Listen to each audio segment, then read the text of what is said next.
একটা প্রশ্ন দিয়ে শুরু করি। তুমি কি কখনো দেখেছ একজন মানুষ কাজের অভাবে নয়, লজ্জার ভয়ে ধ্বংস হয়ে গেছে?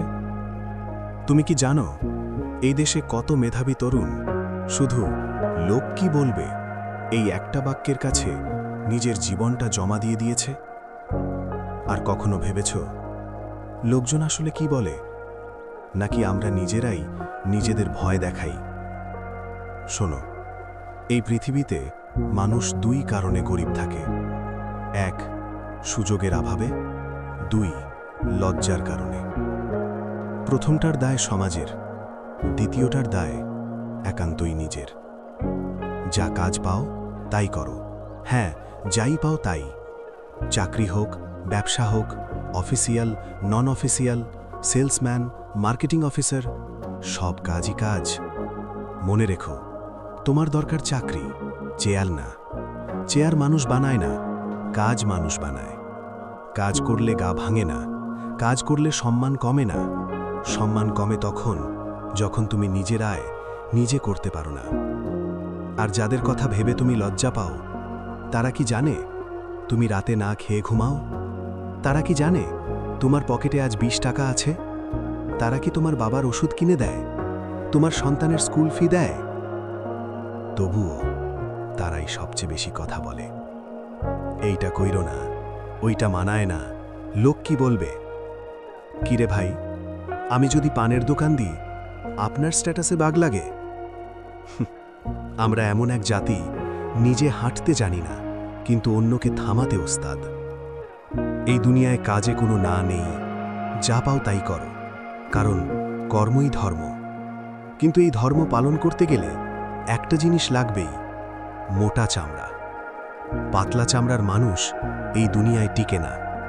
এখানে কথা শুনতে হবে, উপহাস শুনতে হবে, গালি শুনতে হবে, কারণ আজ যে গালিটা খাচ্ছ, কাল সেটার উপর দাঁড়িয়েই তুমি অন্যদের ছায়া দেবে।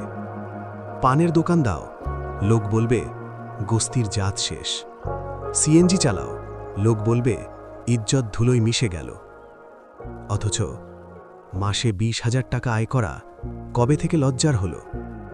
না খেয়ে মরলে কি সমাজ এসে জিজ্ঞেস করে, ভাই কি দরকার?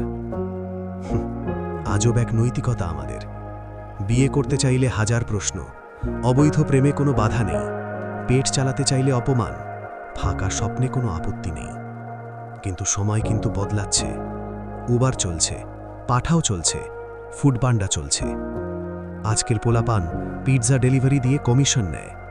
তাদের কি সম্মান কমেছে, নাকি আত্মসম্মানটা ফিরেছে? অত ভাবো না, যা খুশি করো। শরবত বিক্রি করো, এখন দারুণ সিজন। জানো, তুরস্কের প্রেসিডেন্ট এরদোয়ান একদিন শহরে রুয়াবজা ফ্লেভারের শরবত বিক্রি করতেন। জানো, ভারতের নরেন্দ্র মোদী রেল স্টেশনে চা বিক্রি করতেন। জানো, আমেরিকার প্রেসিডেন্ট জিমি কার্টার নিজের হাতে বাদাম চাষ করে বাজারে বিক্রি করতেন। তারা কি তখন জানত একদিন ইতিহাস তাদের নাম মুখস্থ করবে? না, তারা শুধু জানত আজ কাজ করতে হবে। যাদের জন্য আজ তুমি শরম পাচ্ছ, 10 বছর পর নিজের কাছেই লজ্জা পাবে তাদের কথা ভেবে।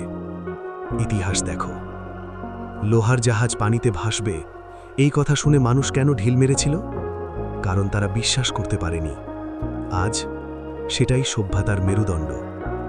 যারা হাসে তারা আজীবনই হাসবে নেংটি ইঁদুরের মতো। তাদের ধারণা একটাই, ধুর, পোলাটারে দিয়ে কিচ্ছু হবে না। তুমি নিজের ইচ্ছেকে প্রাধান্য দাও, স্বপ্নটাকে বাঁচিয়ে রাখো। অনেকে পাগল বলবে, বলুক, পাগল না হলে কে ইতিহাস বদলায়? আমি সারা জীবন ফার্স্ট হওয়া ছেলেকে বোর্ডে ফেল করতে দেখেছি, ব্যাকবেঞ্চারকে বড় প্রতিষ্ঠানের এমডি হতে দেখেছি। আজই মোটর গ্যারেজে ঢুকে পড়ো, আজই কাজ শুরু করো। শরম পাওয়া ছেলেটার চাইতে 10 বছর এগিয়ে থাকবে তুমি। আমি আতেল পড়ালেখার বিপক্ষে না, কিন্তু আমি অলস মেধার বিপক্ষে। এই কথা এভারেজ মেধার তরুণদের জন্যে, কারণ এই এভারেজরাই কেডিএস, কেএসআরএম, ওয়েল গ্রুপ বানিয়েছে। আর টপাররা, তারা সেখানে চাকরি করছে।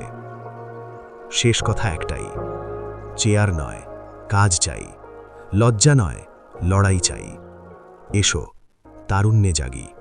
লজ্জাটাকে শিখেও তুলে বাঁচি, কারণ আগামীর পৃথিবীটা তোমার জন্যই অপেক্ষা করছে। শুভকামনা।